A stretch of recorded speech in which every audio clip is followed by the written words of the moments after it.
Hola a todos y bienvenidos a este vídeo donde vamos a estudiar las funciones radicales, también conocidas como funciones irracionales. Además de estudiar las funciones, vamos a aprender a resolver inecuaciones, ya que van a ser necesarias para el estudio de algunas características de este tipo de funciones, pero eso lo veremos un poquito más adelante. Una función con radical es una función en la que su variable independiente está bajo un signo radical, es decir, hay una raíz con un índice que puede ser par o impar y digamos que la función está dentro de esa raíz, ¿vale? Las principales características que vamos a estudiar de estas funciones sería el dominio y los puntos de corte. ¿Cómo calculamos el dominio de una función racional? Pues bien, tenemos que hacer una función radical, perdón.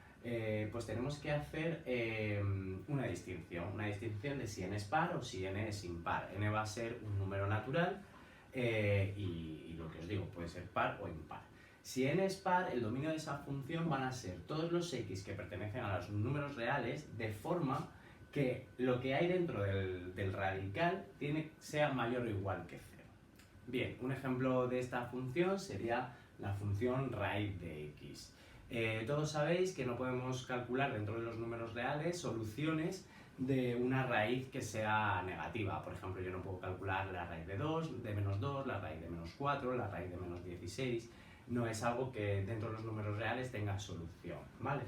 La gráfica de esta función, si la vemos representada, empezaría en el 0 y sería una función que va creciendo, porque cuando más crece x, más grande es la raíz, ¿vale? Entonces es una función que sería creciente y su dominio sería desde el 0 hasta el infinito, que serían los valores que hacen que lo que hay dentro de la raíz sea mayor o igual que 0.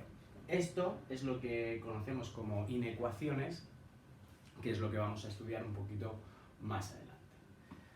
Si n es impar, el dominio de esa función va a ser todo r. Por ejemplo, la función raíz cúbica de x es una función en la que sí puedo calcular raíces cúbicas de un número negativo. Por ejemplo, la raíz cúbica de menos 8 es menos 2 o la raíz cúbica de menos 27 es menos 3. Entonces el dominio va a ser todo r, porque para cualquier valor de la recta real voy a poder encontrar un valor que me dé valor a esa función. Entonces esta sería la función de la función raíz cúbica de x. Vemos que pasa por el 0, 0 y también va a ser una función que es siempre creciente, porque cada vez que se hace más grande x, más grande se va haciendo la raíz, ¿de acuerdo? Otra de las características que podemos estudiar de estas funciones pues son los puntos de corte. Para calcular estos puntos de corte vamos a hacer exactamente lo mismo que hemos hecho para cualquier otra función, es decir, para calcular los puntos de corte, los puntos de corte en caso de que existan con el eje x, pues lo único que tenemos que hacer es calcular f de x igual a 0, es decir, igualaríamos la función igual a 0, resolvemos esa ecuación y encontramos esos puntos de corte con el eje x. Y para calcular los puntos de corte con el eje y, lo único que tenemos que hacer es encontrar f de 0, calcular f de 0 para que me dé el valor de la ordenada en el origen. Para seguir con el estudio de las funciones con radicales o funciones irracionales, nos vamos a centrar en funciones donde el índice sea un número par. En este caso vamos a estudiar tres tipos de funciones. Uno sería la raíz cuadrada de x menos 4, otro sería la función raíz cuadrada de x al cuadrado menos 4 y por último la función de la raíz cuadrada de x al cuadrado menos 4 dividido entre x menos 1. La principal característica que queremos estudiar de estas funciones es el dominio, es decir, dónde esta función está definida. Esto es, para qué valores de x puedo calcular un valor de esa función. Vamos a empezar con la primera, que tendría la raíz cuadrada de menos 4, y como hemos dicho antes, el dominio de esta función serían todos los valores, los x que pertenecen a los números reales, tal que x menos 4 es mayor o igual que 0. Aquí es donde interviene lo que conocemos como inecuaciones. Vamos a aprender pues a resolver inecuaciones. En estos tres casos vamos a tener una inecuación de primer grado, una inecuación de segundo grado y por último una inecuación de una función racional. Empezamos con la inecuación de primer grado y resolver una inecuación de primer grado es muy sencilla porque es muy parecido a resolver una ecuación de primer grado. Entonces, esta inecuación x menos 4 mayor o igual que 0 quedaría resuelta pasando este menos 4 que está restando al otro miembro sumando. Entonces me quedaría x mayor o igual que 4. Con lo cual, el dominio de esta función serían todos los valores que son mayores o iguales que 4, es decir, los x que pertenecen al intervalo 4 más infinito. Este resultado lo podemos dar de tres maneras diferentes. O bien podemos dejar como x mayor o igual que 4, en forma de intervalo como 4 más infinito, o dibujándolo en una recta, situando el 4, dibujando el 4 sombreado y marcando con la flecha que a partir del 4 todos esos valores pertenecen al dominio. Si comprobáis, cualquier valor que sea mayor o igual que 4, si lo sustituimos aquí, puedo sin ningún problema calcular la raíz cuadrada de ese número.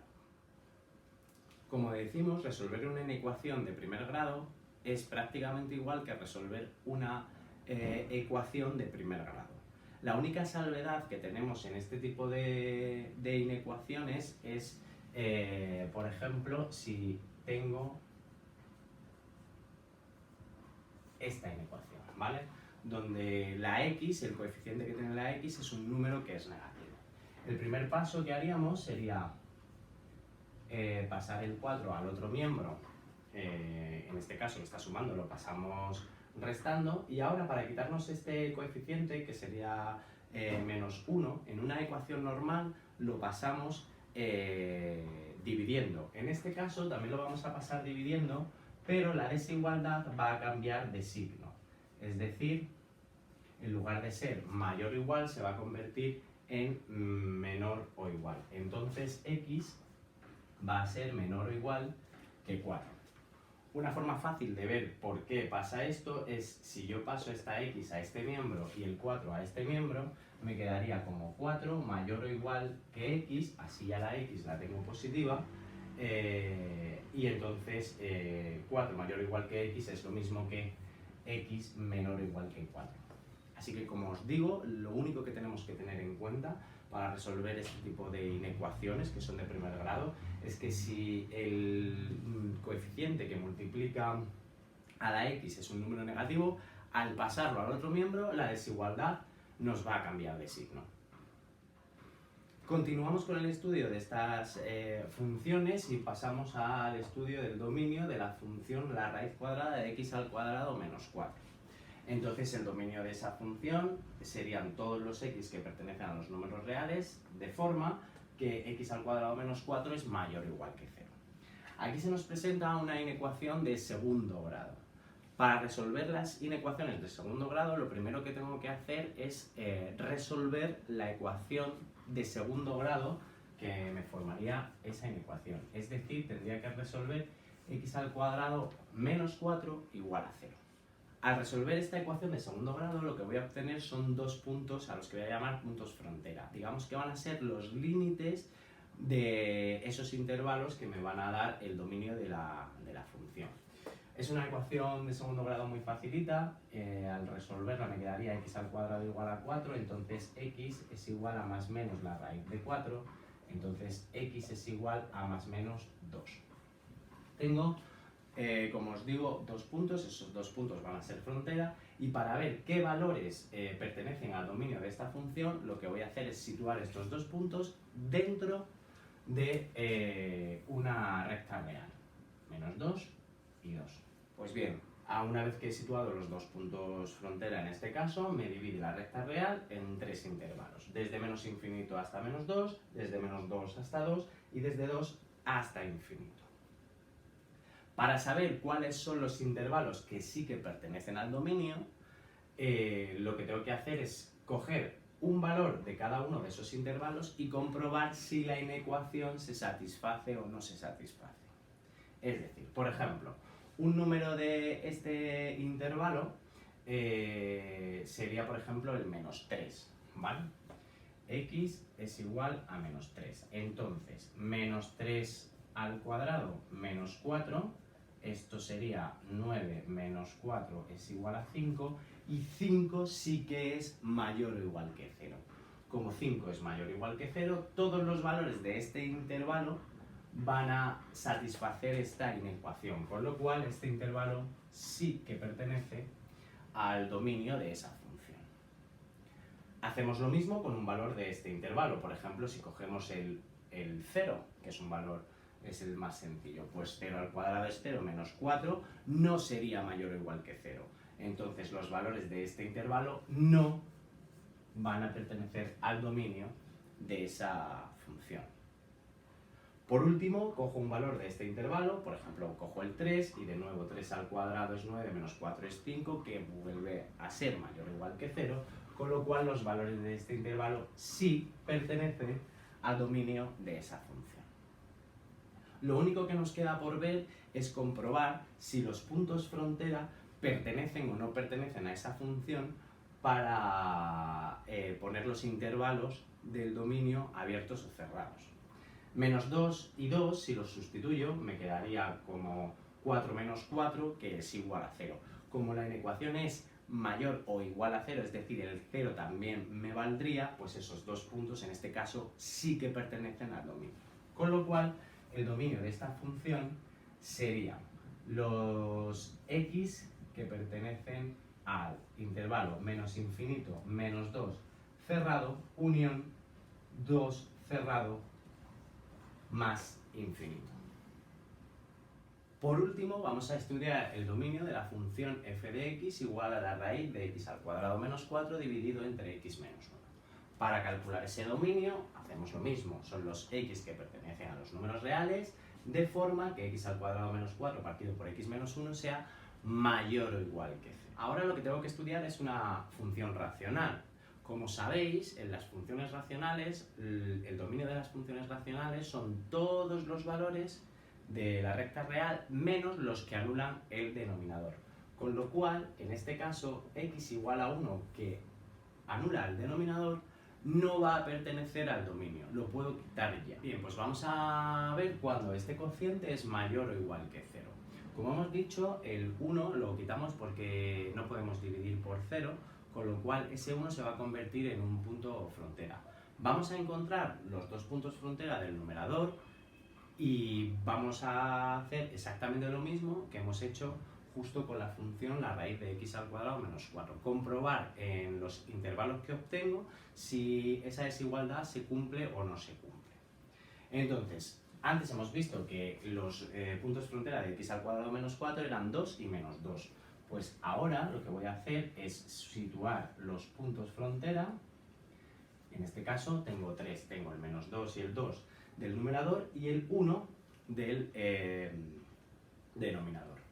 Y hago el mismo proceso que he hecho antes con la función la raíz de x al cuadrado menos 4. Es decir, voy a coger un valor de aquí, voy a coger un valor de aquí, un valor de aquí y un valor de aquí y comprobar si se cumple esta desigualdad o no se cumple. Si cojo x, por ejemplo, menos 3, ¿qué obtendría? Pues arriba obtendría 5 y abajo obtendría menos 4, que esto es menor que 0, con lo cual en esta parte no se cumple esa desigualdad. Ahí no se cumpliría, entonces todo este intervalo no pertenece al dominio de esa función. Entre menos 2 y 1, por ejemplo, cojo el 0. Si cojo el 0, arriba, ¿qué me quedaría? Me quedaría menos 4, abajo me quedaría menos 1, 4 entre menos 1 es positivo, es mayor o igual que 0, con lo cual este intervalo sí pertenece al dominio de esa función. Hago lo mismo con el intervalo 1, 2. Cogiendo un número de ese intervalo, por ejemplo el 1,5, el 3 medios, al sustituir lo de arriba me quedaría negativo y lo de abajo me quedaría positivo, con lo cual negativo entre positivo no es mayor o igual que 0, en este caso es menor que 0, con lo cual este intervalo tampoco pertenece al dominio de esa función. Por último, cogemos un numerito de aquí, podemos coger el 3, 3 al cuadrado menos 4 sería 5 y 3 menos 1 es 2. Me quedaría 5 medios, que vuelve a ser mayor que 0, con lo cual este intervalo sí que pertenece a la función, al dominio de la función. Lo único que nos queda es escribir ese dominio como una unión de intervalos. Entonces el dominio sería los x que pertenecen a menos 2, 1, unión 2, infinito. Lo dejo así porque ahora vamos a deducir si estos intervalos son abiertos o cerrados. Al tener más infinito, siempre va a estar abierto, siempre va a ir ahí un paréntesis. Con 2 y menos 2. Si yo sustituyo en esta función 2 y menos 2, el resultado es 0, porque tendría 0 arriba y abajo algo distinto de 0. Entonces 0 partido por un número es 0, como la función es mayor, o la desigualdad, perdón, tiene que ser mayor o igual que 0, estos dos numeritos sí que entran porque sí que cumplirían esa condición. En cambio, el 1 lo hemos descartado al principio. Hemos dicho que el 1 no puede pertenecer al dominio porque si x vale 1, el denominador es 0 y no podemos dividir por 0. Entonces, en este caso, el 1 sería abierto. Así pues, el dominio de esta función son los x que pertenecen a menos 2, 1, unión con 2 más infinito. Pues espero que con este vídeo os haya ayudado a entender un poquito mejor cómo funcionan las funciones con radicales o las funciones irracionales y cómo podemos calcular sus dominios haciendo uso de las inecuaciones.